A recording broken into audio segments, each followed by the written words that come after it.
They say grief changes you, but what they don't tell you is how it changes everyone around you too. I learned this lesson the hard way after losing Michael, my husband of 12 years, to a sudden heart attack at age 38. One minute we were planning our dream vacation to Greece, the next I was planning his funeral. I'm Emma Matthews, now 36, and this is the story of how I discovered that death doesn't just reveal who truly loves you, it reveals who's been waiting to take advantage of you. The first few months after Michael's passing were a blur of paperwork, condolence casseroles, and crying myself to sleep in our empty king-size bed. The house felt too big, too quiet, but I couldn't bear to leave it. Every corner held memories of the life we'd built together, from the kitchen where Michael taught me to make his grandmother's famous lasagna to the garden where we spent countless Sunday mornings planning our future. This was our dream house, the one we'd saved for years to buy. A beautiful Victorian with wrap-around porches and original hardwood floors, situated in the historic district of Charleston. Michael had fallen in love with it the moment we first drove past, and I'd fallen in love with the way his eyes lit up when he saw it. We'd worked so hard to restore it, spending weekends stripping wallpaper and refinishing floors, turning this old house into our home. "You're too young to live alone in such a big house," Patricia, my mother-in-law, started saying about 2 months after the funeral. She'd been staying with me since Michael's death, claiming she couldn't bear to leave me alone in my grief. At first, I was grateful for her presence. She was, after all, the only person who could possibly understand the depth of my loss. Michael had been her only child, and we'd always been close during his life. But something changed after the will reading. Michael had left everything to me, the house, his life insurance, his share in the software company he'd helped build. Patricia's face had darkened when the lawyer finished reading, though she quickly masked it with a trembling smile. "Of course he left everything to you, dear," she'd said, patting my hand. "He always did spoil you." The comments started small at first, subtle enough that I could almost convince myself I was imagining things. A sigh here, a pointed remark there. "This house must be such a burden for you to maintain on your own. The property taxes in this neighborhood are ridiculous." Michael never did think practically about these things. "You know there are lovely condos near my place, so much more manageable for a young widow." I tried to be understanding. She was grieving too, after all. But then came the Sunday dinner that changed everything. Patricia had invited her sister Janet and her husband Bob over, something that had become a weekly tradition. I was in the kitchen, putting the finishing touches on Michael's lasagna recipe, one of the few ways I still felt connected to him, when I overheard their conversation through the open window to the back porch. "She's being completely unreasonable." Patricia's voice drifted in, tight with frustration. "I raised Michael in a tiny apartment, sacrificed everything to put him through college, and now she gets to live in this mansion while I'm still renting." "Have you talked to her about selling?" Janet asked. "For weeks now. But she's so selfish, wrapped up in her own grief, acting like she's the only one who lost him. He was my son, my only child. I deserve to be taken care of in my retirement years." "What about the life insurance money?" Bob's deeper voice joined in. "She's already invested most of it." Patricia spat the word invested like it was a personal insult. "Says she's respecting Michael's wishes by being responsible with it. Meanwhile, I'm barely making ends meet on my teacher's pension." The lasagna suddenly felt heavy in my hands as I set it down on the counter. My ears were ringing, and I felt that familiar tightness in my chest that had become my constant companion since Michael's death. "I just don't understand," Patricia continued, her voice breaking in that way that had always made Michael rush to comfort her. "That house should be my retirement plan. Michael would have wanted to take care of me. Emma's young, she can start over, but I'm too old to build something new." I stood frozen in the kitchen, sauce-covered spoon still in my hand as their words washed over me. Was I being selfish? Would Michael have wanted me to help his mother? The doubt crept in, as insidious as the grief that still woke me in the middle of the night. But then I remembered the day we'd bought this house, how Michael had spun me around in what would become our bedroom, both of us laughing like teenagers. "This is our forever home, Em," he'd said, his eyes bright with dreams of our future. "We're going to grow old here, watch our kids run down these halls, maybe even spoil our grandkids in this very room." The memory strengthened my spine. This house wasn't just a piece of property to be sold. It was the physical manifestation of all our hopes and dreams. the future we planned together. Even if that future would look different now, I couldn't just give it up. I walked out onto the porch, the screen door closing behind me with a decisive snap. 3 heads whipped around to look at me, Patricia's face draining of color as she realized I must have heard everything. "Emma, dear," she started, but I held up my hand. "Dinner's ready," I said, my voice steadier than I felt. "The lasagna's getting cold." The meal was excruciating, filled with forced small talk and the scraping of forks against plates. Patricia kept shooting me worried glances, while Janet and Bob seemed fascinated by their food. I sat there, mechanically eating the lasagna that suddenly tasted like cardboard, thinking about all the times Patricia had praised my cooking, all the times she called me the daughter she never had. Had it all been an act? Just a long game, waiting for the right moment to claim what she thought she deserved. After Janet and Bob made their awkward goodbyes, Patricia tried to help me clean up, her hands shaking slightly as she gathered plates. "Emma, about what you might have heard. I think you should move back to your apartment." I cut her off, surprised by my own directness. "I appreciate you staying with me these past months, but I need some space." "Space?" Her voice rose slightly. "Emma, you're not thinking clearly. This house is too big for one person. The maintenance alone." "I can manage," I said firmly, loading dishes into the dishwasher with perhaps more force than necessary. "Michael and I bought this house together. We restored it together. I'm not selling it." "But what about me?" The tremor in her voice was gone now, replaced by something harder. "Don't I deserve some security after everything I've done for this family?" Michael would have wanted. "Don't." I turned to face her, gripping the counter behind me. "Don't tell me what Michael would have wanted. He made his wishes very clear in his will." That was written years ago. Patricia's composure cracked completely. "Things change. Circumstances change. I'm his mother. And I'm his wife," I said quietly.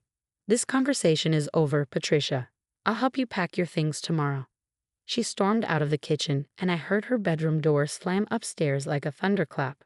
I stood there in my kitchen in my house, and felt something shift inside me. The grief was still there. It would always be there, but something else was emerging alongside it. Anger. I was angry at Patricia for trying to manipulate me, angry at myself for almost letting her succeed.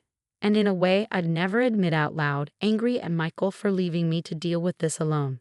But most of all, I was angry that someone I trusted, someone who should have been supporting me through this loss, was instead trying to use it to their advantage. That night, as I lay in bed listening to Patricia moving around in the guest room, I made a decision. I would not be manipulated by guilt or grief into giving up the home Michael and I had built together. But something else nagged at me, something about Patricia's words about barely making ends meet. Michael had always said his mother was terrible with money, but he'd also mentioned setting up some kind of trust or account for her years ago. I'd never paid much attention to the details. Finances were his domain, and I trusted him completely. Now, though, I wondered what had happened to that money. Little did I know, this question would lead me down a path that would change everything. Because Patricia wasn't just after my house. She was hiding something much bigger, something that would make me question everything I thought I knew about my mother-in-law and my late husband. The morning after our confrontation, I woke up early and started sorting through Michael's old office. If there was any information about Patricia's financial arrangements, it would be in here. I'd avoided this room since his death. It felt too personal, too raw, but now I needed answers. Hours passed as I methodically went through drawers and files. My fingers trembled slightly as I opened each folder, Michael's neat handwriting on the labels bringing fresh waves of grief. Tax returns, investment statements, property documents, everything meticulously organized, just like him. Then I found it, tucked away in a folder labeled Mom Trusts. Inside was a stack of documents that made my heart race. According to these papers, Michael had set up a trust fund for Patricia 10 years ago, right after our wedding. He'd been funding it monthly ever since, building a substantial nest egg for her retirement. But that wasn't all. There were bank statements showing regular transfers to an account I didn't recognize, and copies of deposit slips for a safe deposit box at Charleston First National Bank. The most recent statement showed a balance that made my hands shake, over $400,000. "What are you doing in here?" I jumped at Patricia's voice, nearly dropping the papers. She stood in the doorway, still in her robe, her face darkening as she recognized what I was holding. Looking for answers, I said, holding up the trust fund documents. Want to explain this, Patricia? Because it seems like you're not exactly barely making ends meet on your teacher's pension. The change in her demeanor was instant. The vulnerable, grieving mother mask dropped away, replaced by something harder, colder. Those are private, she snapped, stepping forward to grab the papers. I pulled them back. Private? Like the fact that my husband set up a trust fund for you that you've never mentioned. Like the safe deposit box with nearly $500,000 in it. You don't understand anything, Patricia hissed. That money is mine. Michael promised. Promised what? I stood up, anger giving me strength. What exactly did Michael promise you, Patricia? She deflated slightly, sinking into Michael's old leather chair. For a moment, she looked older, tired, but I couldn't trust that anymore. I'd seen how quickly she could switch personas. The house, she said finally. He promised me the house would be my retirement plan. We had an agreement, not for her, but for Michael. Had he known what his mother was really like? Had he spent his whole life trying to please someone who could never be satisfied? I'm calling the lawyer, I said, standing up. I want to see exactly what's in that safe deposit box. You can't do that. Patricia's face went pale. You have no right. Actually, I do. I held up another document I'd found. Michael made me the executor of all his accounts after his death, including this one. What we found in the safe deposit box the next day changed everything. Not just cash and jewelry, but documents, dozens of them. Loan agreements, promissory notes, and emails showing that Patricia had been borrowing money from Michael for years, promising to pay it back, while simultaneously hiding the trust fund payments in separate accounts. But the real shock came when we found the original agreement about her family home. The money she'd given Michael for his company? It had been a loan, one he paid back in full 15 years ago with interest. She'd been double-dipping, playing the sacrificing mother while secretly collecting both the loan repayment and the trust fund payments. I sat in the lawyer's office, staring at the documents spread across his desk, feeling oddly calm. What are my options? Mr. Harrison, the same lawyer who'd handled Michael's will, leaned back in his chair. Given the evidence of financial manipulation and the fact that Mrs. Wilson has been essentially double-dipping funds while concealing assets, we have several options. We could pursue legal action for fraud. No, I said quietly. Michael wouldn't want that. What kind of agreement? When Michael was starting his company, he needed capital. I sold my family home, the one I'd inherited from my parents, and gave him the money. He promised that when he succeeded, he'd make sure I was taken care of. That house, she pointed in the general direction of our front yard, was supposed to be mine eventually. He promised I could sell it and retire comfortably. I sat back down, my mind spinning. But the trust fund was just the start. Patricia's voice hardened again. It wasn't enough. This house is worth 3 times that amount. It should have been mine after he died. So you've been pretending to be broke, living in a rented apartment while sitting on hundreds of thousands of dollars? Why? Because it's not enough. She stood up suddenly, pacing the room. Do you have any idea what it's like to give up everything for your child? To sacrifice your own inheritance, your own dreams? I deserved more than a trust fund. I deserved to take my home. I finished for her. To manipulate me while I was grieving. You're young, she waved dismissively. You could buy another house, start over. I'm too old for that. I looked at her, really looked at her, and felt a profound sadness. Then what would you like to do, Mrs. Matthews? I thought about Michael, about his endless patience with his mother, his desire to take care of everyone he loved. But I also thought about his final wishes, about our dreams for this house, about the future he wanted for me. I want it all in writing, I said finally. A formal agreement that acknowledges the trust fund as her full inheritance, that she has no claim to the house or any other assets, and that she'll never contact me again.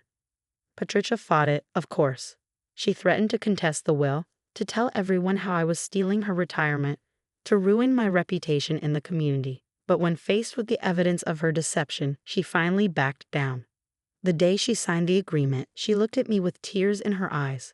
He was my son, she said, her voice breaking. My only child. Everything I did was for him. No, I replied softly. Everything you did was for yourself. And I think, deep down, Michael knew that.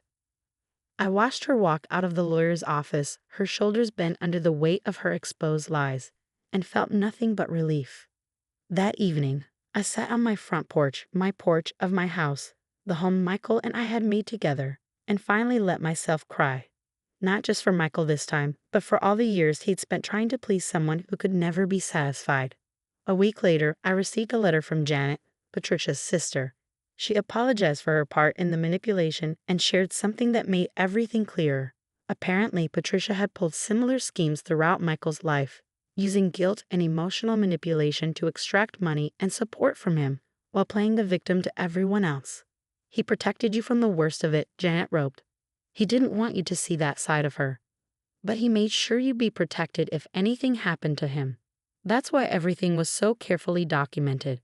I folded the letter and looked around my house, our house. Every room held memories of Michael. But now I saw something new in them.